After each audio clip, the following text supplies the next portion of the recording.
انعامات اللہ تعالیٰ نے اپنے حبیب صلی اللہ علیہ وسلم پہ کیے, جو اصل ٹاپک کی طرف دوبارہ ہم آ جاتے ہیں. پہلا انعام, آپ یتیم تھے, اللہ نے آپ کو ٹھکانہ دیا. دوسرا انعام, آپ علم نہیں تھا آپ کے پاس حلال و حرام کا, اللہ نے آپ کو شریعت کا علم دیا. تیسرا, آپ غریب تھے, اللہ نے آپ کو غنی کر دیا. یہاں بھی ایک ٹیکنیکل پوائنٹ, پھر قیام تام کی طرف چلتے ہیں تو ذرا علمی باتیں ہیں نا بیچ میں آ جائیں. دیکھو, غنی کیا ہے اللہ نے. غنی کا مطلب کیا ہوتا ہے؟ ایسا انتظام کر دینا کہ آپ دوسروں کے محتاج نہ رہیں. آج ہمارے ہاں فقیروں کو بھیک دے دے کے اور بگاڑ دیتے ہیں. فقیروں کو بھیک دے دے کے, آپ تحقیق کرو کسی فقیر کے بارے میں, مستحق ہے نا, اس کو اسٹیبل کر دو. اور اگر آپ کو یہ اندازہ ہو جائے یہ کمبخت اسٹیبل ہونا ہی نہیں چاہتا ہے, اس کو لت پڑ گئی ہے, پھر مت دو اس کو. میرا بہت تجربہ ہوا ہے, کوئی نوجوان آیا بھیک مانگ رہا ہے, میں نے کہا کوئی بات نہیں, آپ کو کتنے پیسے چاہیے؟ جی 500 روپے چاہیے. میں نے کہا ہماری مسجد میں فرنٹ ایریا ذرا خراب ہوا ہے, اس کو تھوڑا صفائی کر دو, میں آپ کو 500 روپے دے دوں گا. ایسا غائب ہوا مارکیٹ سے شارٹ. اس کا مطلب یہ پروفیشنل بھکاری ہے, اس کو آپ 500 روپے دے کے غنی کر دو گے.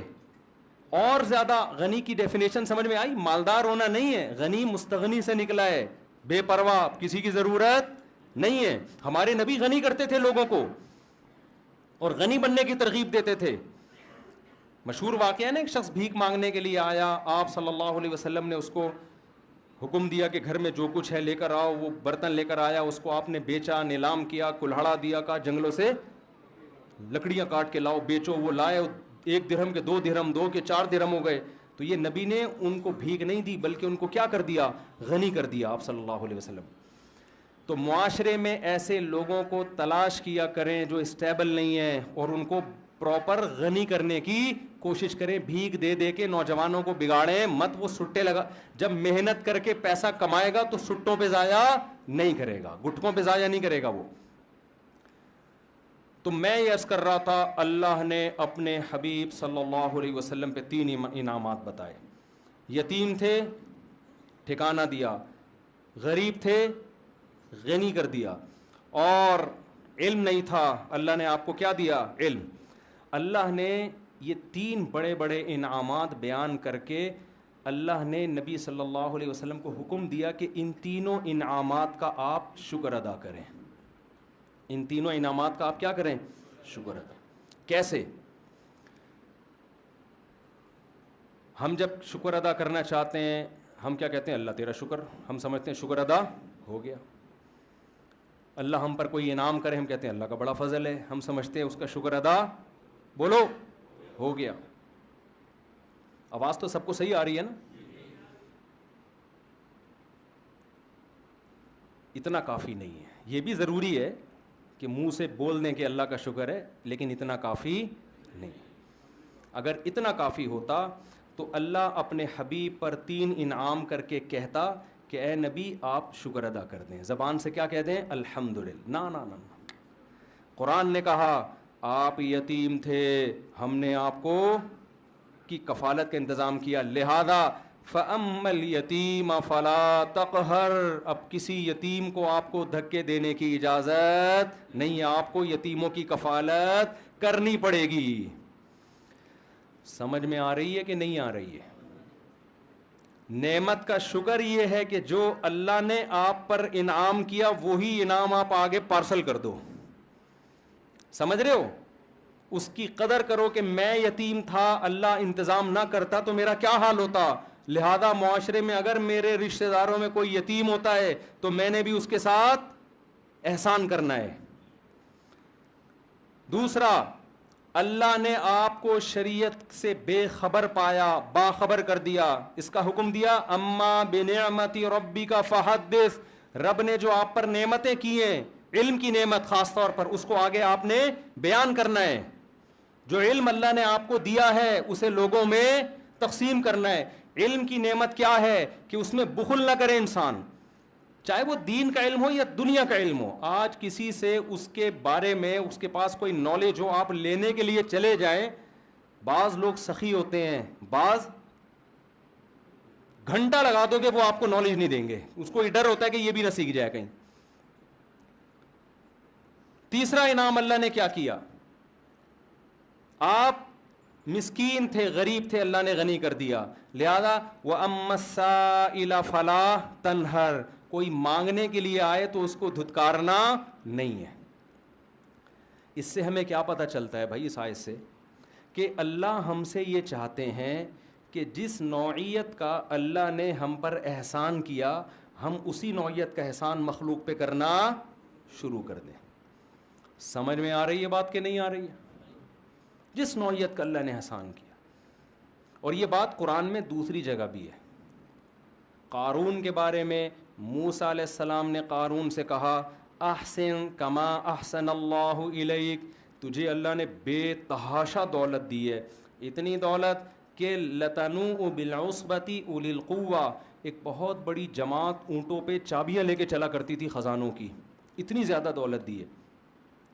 تو جب تجھے اللہ نے اتنی دولت دی کہ تجھ پر احسان کیا ہے، تو تو بھی اللہ کی مخلوق پر احسان کر۔ اگر کوئی دولت مند تاجر اپنی دولت پر سانپ بن کے بیٹھ جاتا ہے، بخل کرتا ہے، زبان سے کروڑہا گنا کہتا رہے کہ اللہ کا دیا میرے پاس بہت کچھ ہے، لیکن اللہ اتنی بات کو شکر ماننے کے لیے تیار نہیں ہے، اس کو اپنی دولت میں غریبوں پہ خرچ کرنا پڑے گا۔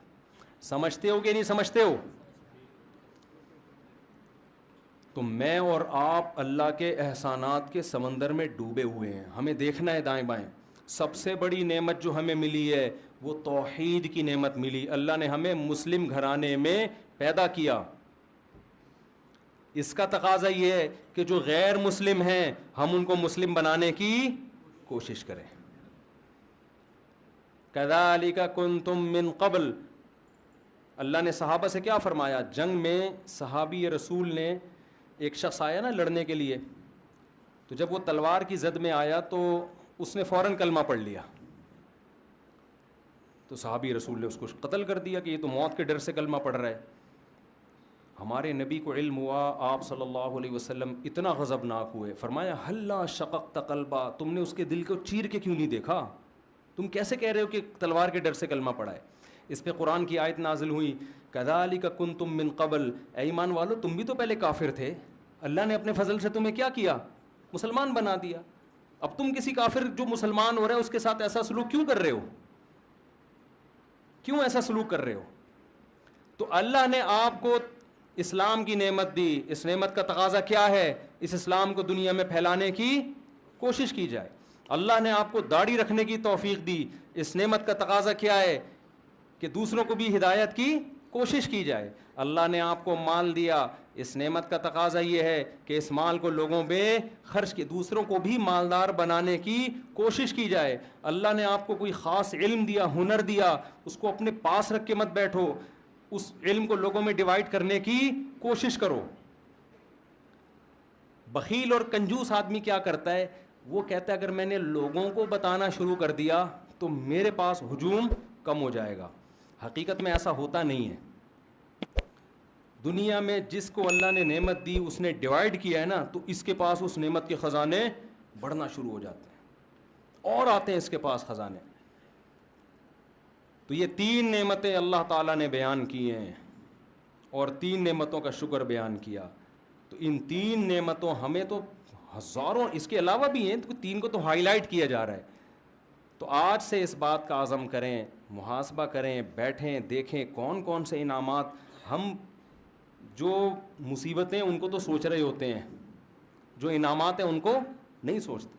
حضرت مولانا اشرف علی تھانوی رحمہ اللہ تعالیٰ کو ڈاکٹر عبدالحی صاحب رحمۃ اللہ علیہ غالباً انہوں نے خط لکھا اپنے شیخ کو نا، پیر و مرشد کو۔ خط کیا لکھا کہ حضرت یہ پریشانی ہے، یہ ڈاکٹر عبدالحی صاحب کا واقعہ ہے نا، پریشانی ہے، یہ پریشانی ہے، یہ پریشانی، آپ دعا فرمائیں دعا فرمائیں، یہ پریشانی یہ پریشانی۔ تو انہوں نے نیچے لکھا کہ بہت افسوس کی بات ہے کہ ساری پریشانیاں ذکر کر دیں، اللہ کی نعمتوں کا تذکرہ نہیں کیا۔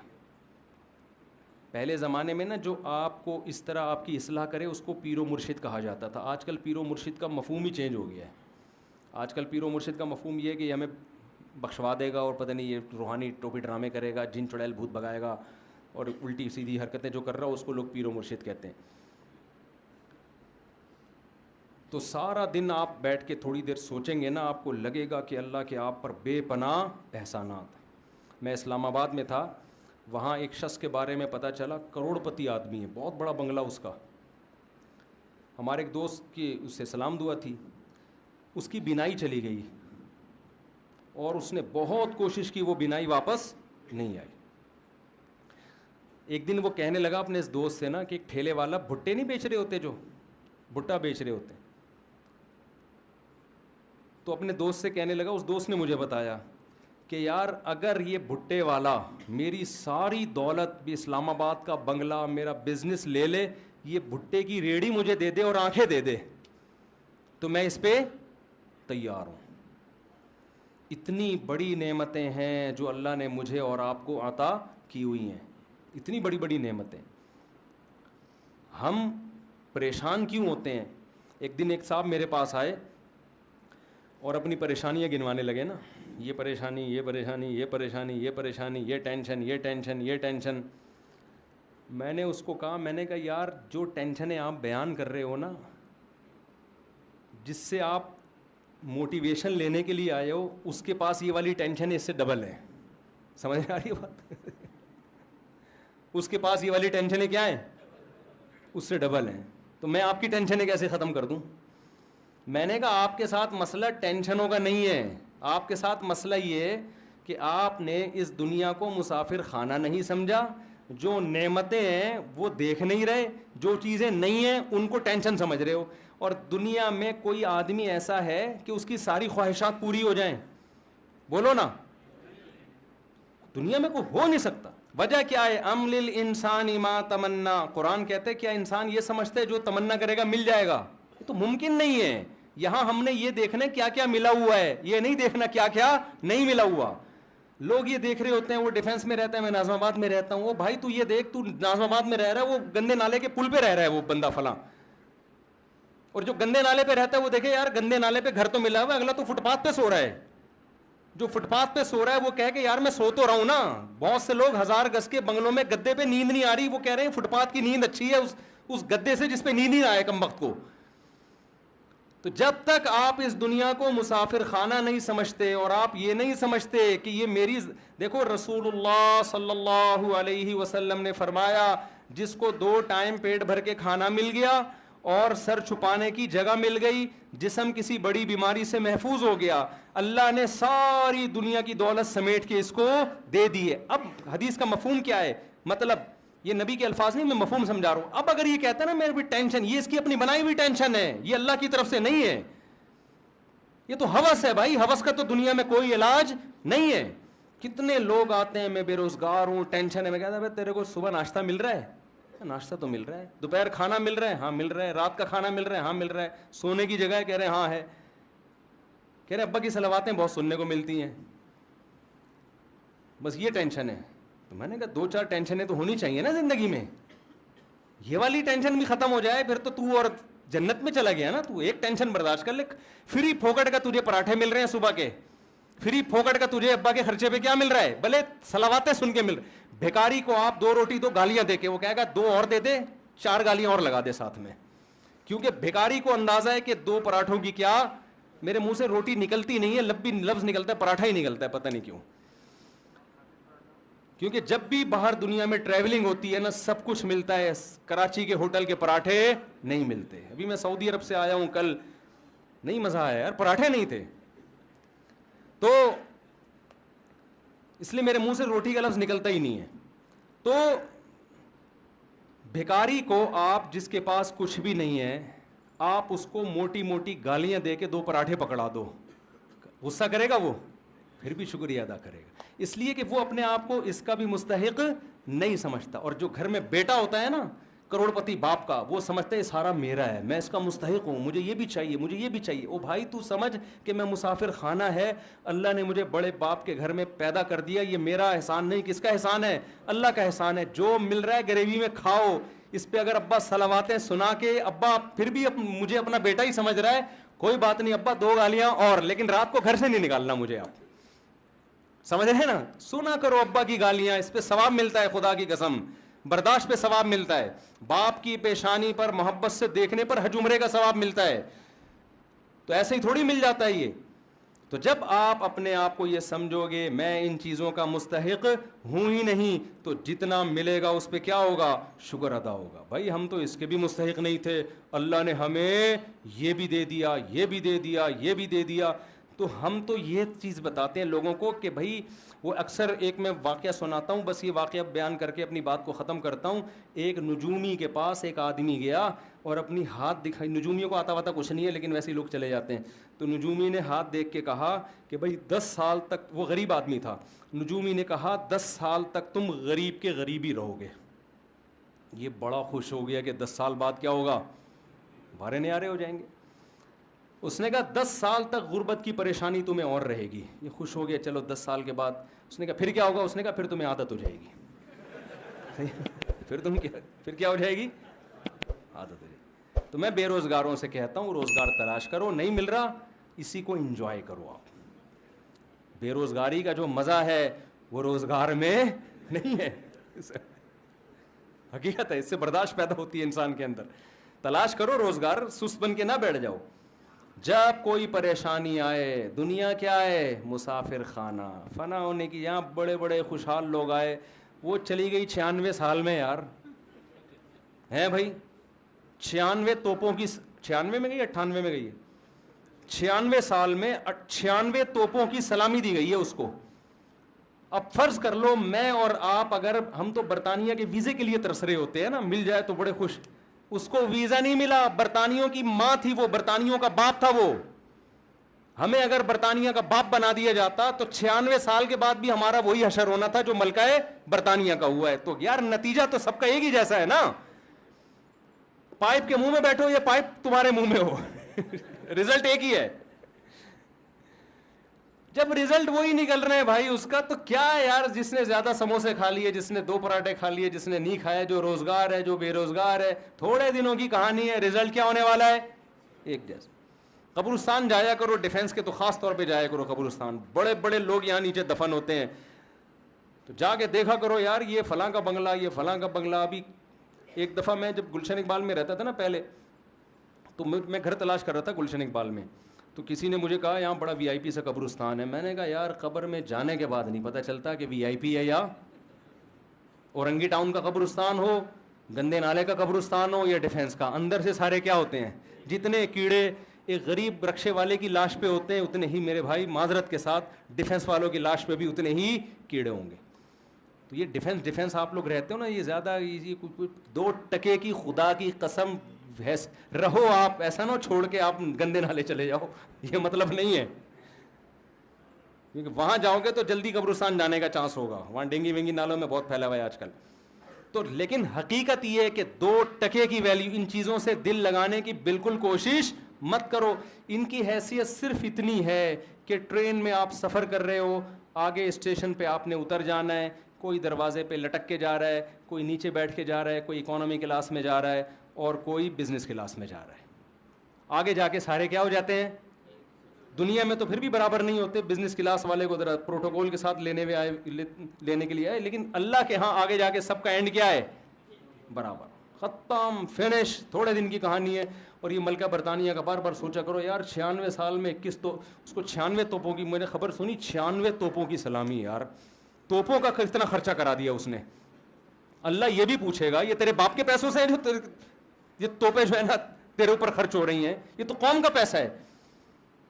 اللہ پوچھے, اللہ تو ایک ایک چیز کا حساب لے گا کہ 96 تو 1 مہینہ تک تو رہی ہے. کتنے دن جنازہ دفنایا گیا, کتنے دن بعد ہیں پتہ نہیں, 18 دن تک اتنے پھول, اتنے پروٹوکول, اتنے یہ سارا خرچہ ہوا ہے. یہ قبر میں نکلے گا خرچہ. اللہ پوچھے گا انسانوں, ہم وصیت کرتے ہیں ہمیں ایسا پروٹوکول, اول تو ہم کو اتنی بڑی چیز نہیں ہے, اگر بن بھی گئے نہیں بھائی ہمیں نہیں چاہیے. ہمیں حضرت ابو بکر نے کیا وصیت کی تھی, نیا کفن بھی مت دینا. حضرت ابو بکر کی ویلیو تو بہت بڑی تھی نا, لاکھوں مربع میل کے حکمران تھے. عمر پہ حکومت کی ابو بکر نے, جن کے ماتحت عمر اور ابو ہریرہ اور ابن مسعود جیسے لوگوں, کتنا بڑا حکمران ہوگا. وصیت کر رہے ہیں میں جب مر جاؤں تو مجھے پرانے کپڑوں میں دفنانا, نیا کفن مجھے مت دینا. نئے کپڑے زندہ لوگوں کے لیے ہیں, جانے والوں کے لیے نئے کپڑے نہیں ہوتے. وہ سمجھتے تھے بھائی یہ مسافر خانہ ہے. تو غیر مسلموں کی چیزوں سے متاثر مت ہو خدا کا واسطہ. ملکہ برطانیہ سے ہمیں کوئی وہ نہیں ہے, کوئی چڑ نہیں ہے, کوئی میرا کلپ بنا دے ملکہ برطانیہ کے خلاف, وہ تو سب کے ساتھ ایسا ہی ہوتا ہے, وہاں یہی پروٹوکول ملتا ہے. لیکن میں تو آپ کو اسلام اور غیر اسلام کا فرق بتا رہا ہوں. ملکہ برطانیہ اور اسلام کا فرق نہیں بتا رہا آپ کو, ہماری ملکہ اور ان کی ملکہ کا فرق نہیں. ہمارے ہاں تو ملکائیں جاتی ہیں تو وہ دفنانے کے لیے چیز, ہماری ملکہ تو بے نظیر بھٹو تھی نا. ہمارے ہاں تو ملکہ جاتے ہیں الگ اسٹائل سے ہیں. کوئی بم دھماکے میں جا رہا ہے, اس کو کیا پروٹوکول, ضیاء الحق کیا وہ بوٹی بیچارے کی وہ شہادت کے بعد کچھ 2-4 چیزیں ملی ہیں, تو ہم تو ویسے ایسا پروٹوکول دے ہی نہیں سکتے. ہمارے یہاں نیچرل طریقے سے نہیں جاتے لوگ, ٹھیک ہے نا. ہمارے یہاں نیچرل سسٹم ہی نہیں ہے بڑے لوگوں کے جانے کا دنیا سے. ہمارے یہاں کوئی دھماکہ ہوتا ہے وہ چلے گئے جی, اخبار میں آ گئے جی انتقال ہو گیا, کیسے ہوا یہ زیادہ ڈیٹیل میں جاتے ہی نہیں ہماری قوم. تو دنیا کو مسافر خانہ جب انسان سمجھتا ہے تو مال کی محبت اس میں کم ہوتی ہے. پھر اللہ کے شکر کرنے کا پھر شکر کرنے کا جذبہ پیدا ہوتا ہے.